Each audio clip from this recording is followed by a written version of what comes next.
We're in Pollock Pines at the Trunk or Treat, and there's a really nice crowd here today, and I'm with Jeannie Harper, who is involved in everything in Pollock Pines, everything that's good about Pollock Pines, and is part of the organizing committee of this thing here. So Jeannie, how are you? I am fine. Thank you so much, and thank you for being here. You're more than welcome, and I tell you what, I think we talked about this, and this possibly could be the first community event since the fire situation. That is exactly correct, and it is actually the first one in a couple of years because of pandemic as well. So for these kids and these families to be out here with our brand new fire engine from Engine 17, Station 17, we have a brand spanking new community resident deputy, Matt French. Everybody is here. Our principal at Pinewood Elementary School is here, and thank her for letting us be here at Pinewood Elementary School. We'll go talk to her because, principals and I didn't used to get along when I was in school, but maybe I can change that by going up and thanking her for all of this. But, there is a nice crowd here. It's a little chilly this afternoon, but it's still, it shows the spirit of the area. Pollock Pines has always been a really special place to you and to a lot of the people. I saw your husband a while ago, and I see he's got a bunch of really weird costumes and things over there that he's showing. So why this? Why this is because it's time for our children and our families to be able to get out and be a community again. And what better way than to have candy and trunks that are all so decorated. I hope that your camera will get down the row and see some of all of that. We've got a lot of freebies because that's just fun too, right? Free is good. Free is always good. We've got free hot dogs behind us. I guess I should just go like this. Yeah. Free books from the Friends of the Library. We've got all kinds of freebies here, and it's just a way to have fun. Well, it is, and it looks like everybody that we've seen walk by, and the kids seem to be enjoying it, and they're in awe of some of the costumes. They're in awe of, obviously, the new Engine 17, and it's nice to see this many families out here because this, I think Pollock Pines is known for family, and I'm really delighted to see this kind of a turnout because, again, it's a little chilly today, and there's a lot of football on television, which you're very brave for putting this on. Well, no, never mind. The Niners won, so we're good. So anyway, so Jeannie, what's in the future for Pollock Pines and for some of these things that you got going on? Well, two things. First of all, you asked the question about why here. We are so beholden to all of our first responders that Pollock Pines is even still standing, and that we've got these youngsters and the families out here. There was a time when we thought that wasn't going to happen. Then, right here is what our next big project is. That is that we're building an 1850s playground, not only for the children of Pollock Pines, because never in the history of the county has Pollock Pines ever had a public playground. Do you know that no one in El Dorado County, no public playground exists for children that are disabled? Ours will be for children that are disabled as well. So 2 mountain bike trails, an 1850s themed playground complete with a town. Native Americans will be there as well. It's just fantastic. But this has been in the works for quite a while, hasn't it? Almost 2 years now. Almost 2 years, and then on November 11th, we're also going to be paying the homage to those first responders that saved our community in a huge event over at the Apple Mountain Golf Resort, and I'm the gentleman who lost his life coming to save us. We will be memorializing him and his family, his partner who only just got out of the hospital. So we are just so thankful to be able to do this. Jeannie, you've been a very key part of a lot of the growth and a lot of the good stuff about Pollock Pines. So thank you for spending time and continued success. The tribute, I guess you will, to first responders. Are there tickets available for that? We're all sold out already. Why am I not surprised? I want to wish you the best of luck with that, and it's certainly due because there was so many. I mean, there was fire departments from all over the country basically, and they responded. And I've talked to a few of them that were on the lines for weeks and weeks and weeks. and it was a devastating thing. But the impact of the community, possibly from what I've seen and from people I've talked to, have made the community even stronger. Just incredible, incredible. And they are the ones that have allowed us to be doing this. They're the ones that have allowed us to do our Christmas tree lighting. They've allowed us to let life go on. Well, Jeannie, thank you for your time and continued success, and we'll see you the next time. Thank you so much, and thanks again.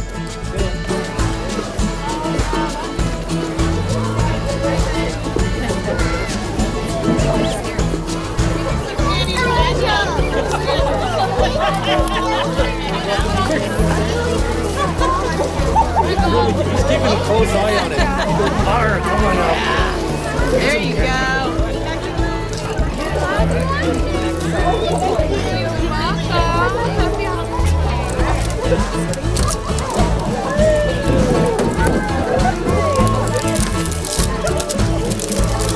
Stephanie Solario is one of the organizers of this event. She's got a table full of stuff here. I have no idea what it's doing, so why don't you give us a run through of exactly what's happening. You've got a lot of people here. You got the brand new fire truck here, and I know you've worked hard for the last few weeks putting this together. So what are the different activities planned, Stephanie? Yes, thank you so much, Gary. Yes, as Gary mentioned, today is our 15th annual trunk or treat here in Pollock Pines. Of course, we have our brand new Fire Station 17 here, along with a raffle table. Now, this raffle table has been sponsored by the organizations posted here. All of the raffle money is going to go directly to the Pollock Pines 4-Bay Playground Project. Along with that, we are serving free hot dogs and free drinks to the community. We are taking donations, and again, all donations will go directly to the Playground Project. And as you can see here, the community has come out and has shown their support for the event, setting up beautiful trunks for all of the children here in Pollock Pines. We will also have a children's costume contest at 6 o'clock, and we have those prizes right up front here. Okay, that's something for my mantle right there. Yes. A skeleton. But are you pleased with the crowd? Very pleased. You know, I have lived here my entire life, so 30 years, and I actually used to attend these events as a kid as well. I now bring my children, and I am now managing the events along with Jeannie Harper and CDAP. Well, we just talked to Jeannie a minute ago, and it is a little chilly out, but I've noticed people just seem to be enjoying the fact that they're getting out, part of a community. You know, this is one of the first, if not the first, community event since the fire, which, really ravaged a lot of things, a lot of evacuations and so forth. So how many people did you have helping you with putting this together? Yes, and just to piggyback on that, this is the first community event since the pandemic, since the Caldor Fire. So we do see a lot of support, and just the morale out here is great. For this project, I used a lot of family. So as you can see, I have peanut butter over there, grilling up the hot dogs. I do have my teen children, along with my middle school children and friends, also helping with the event. So I want to say a total of maybe 9 individuals that came together as a team to actually put this together, along with the trunk participants. And what she referred to, because this is Mrs. and that's Mr. Peanut Butter Sandwich over there, giving away free hot dogs, and free is always good.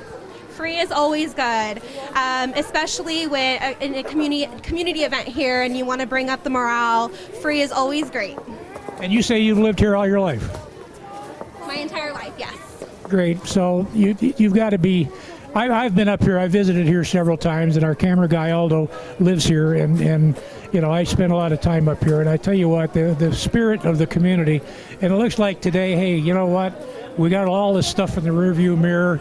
Let's go out and enjoy. Let's go out and meet our neighbors. Everybody's really impressed and loving the new fire truck. So I want to thank you for inviting us first off, and for telling us what's going on. And we're going to wander around and take pictures of some of these things. And thank you so much for your efforts. And I look forward to next year. Yes. Thank you so much, Gary. It's been a pleasure, and we appreciate the support from Comcast Channel 2 as well. Thank you so much.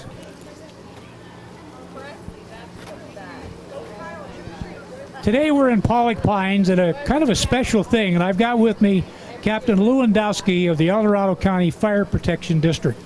And we're standing in front of a brand new fire engine, and I understand you're pretty proud of it. Yes, this is our brand new fire engine that's going to be serving the Pollock Pines, Strawberry, Kybers, and assisting to the Sarah Springs and Camino area of El Dorado County Fire. We just placed it in service in August of 2021, but it's been a process that took a little over a year to come to fruition.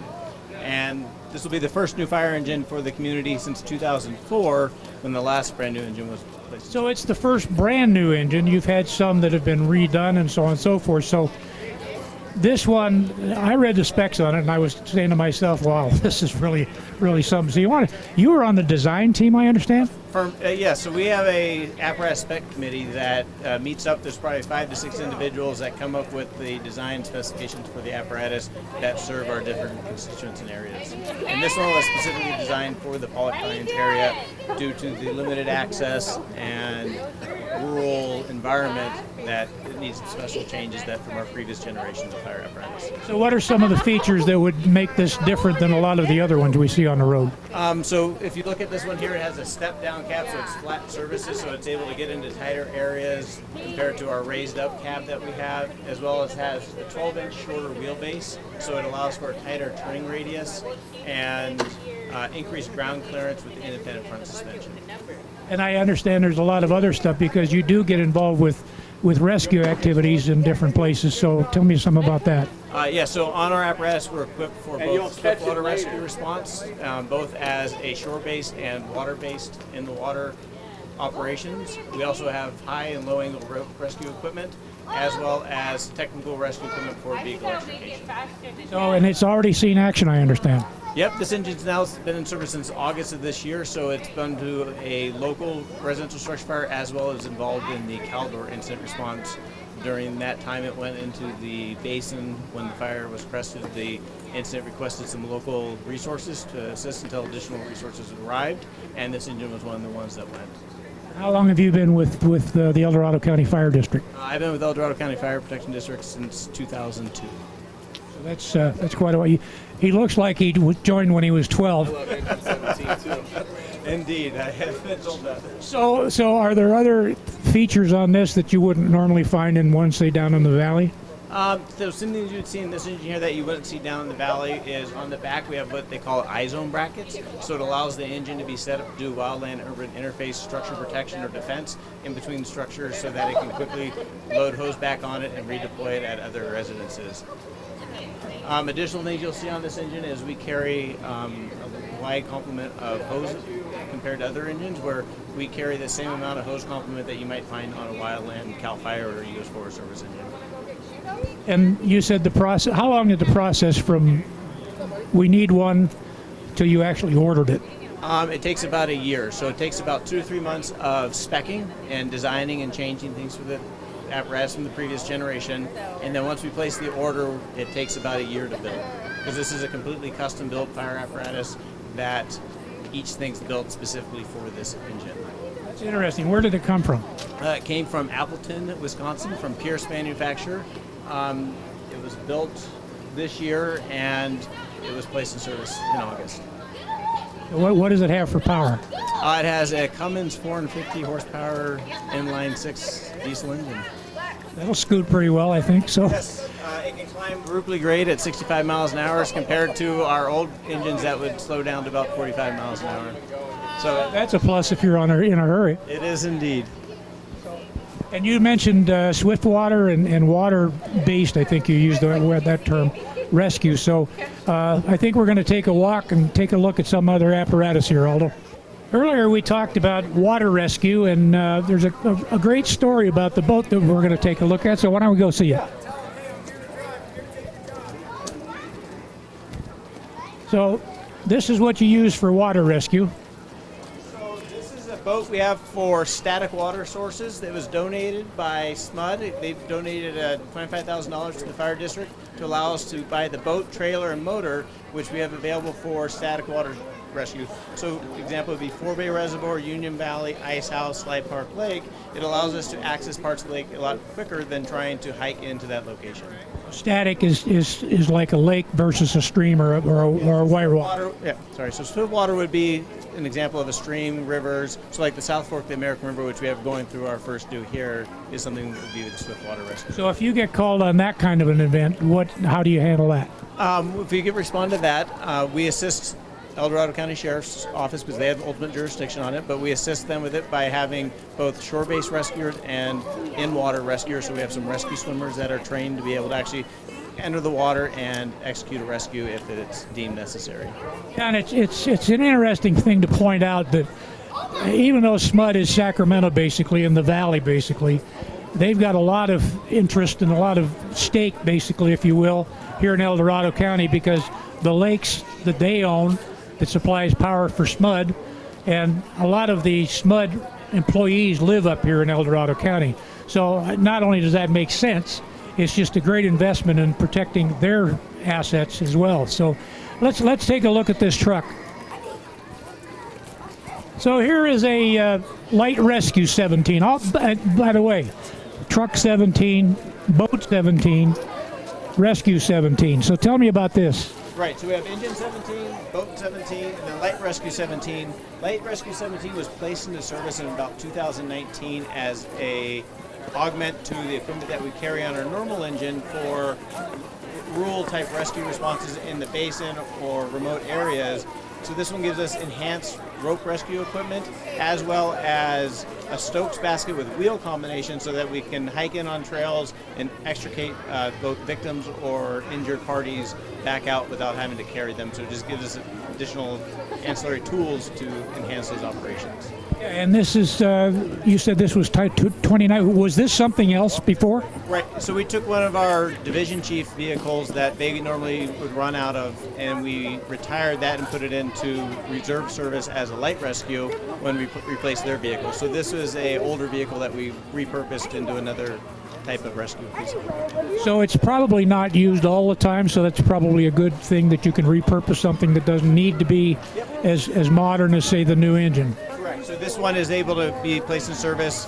This is a 2016, and so it's 5 years old, but it's got another 15 to 20 years of inline service working as a light rescue. So how many are in your firehouse? In our fire station, we have 5 people on duty a day, and that includes 2 people assigned to the ambulance and 3 people on the fire engine. And they work a 48-hour shift, and then there's another crew that comes in the morning after that. Well, it's congratulations first on the new truck because, you know, your crew they just keep looking at it like it's a new baby, but it looks wonderful, and we're going to take a bunch of still photos of some of the different compartments and things like that. Captain, thank you so much for your time, and thank you for all you do for us. Glad to be here.